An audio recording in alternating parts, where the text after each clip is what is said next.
અરે તારા શરીરમાંથી મારો આત્મ સ્વરૂપ મારું ચૈતન્ય લઈ લઉં ને તો એ શરીરને તારા છોકરાઓ બાળી નાખશે, એનું કોઈ કામનું જ નથી.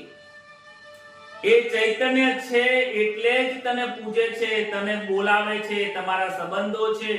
એ ચૈતન્ય સ્વરૂપ જ્યારે નીકળી જશે ત્યારે લેશ માત્ર તમારી સાથે કોઈ વ્યવહાર રાખતો નથી. તમને કોઈ સ્પર્શ કરવું પણ ગમતું નથી, ડરે છે લોકો તમને અડવું.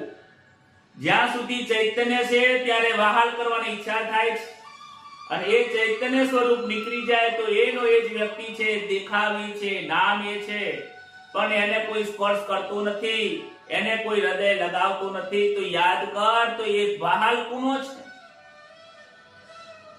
એ પ્રેમ તમે કોને કરો છો? એ પ્રેમ તમે ચૈતન્યને જ કરો છો, પરંતુ તમારો વિચાર શક્તિ ફરક અલગ છે. તમે ચૈતન્યને પ્રેમ નથી કરતા, એ દેહને કરો છો. સાચી વસ્તુ તો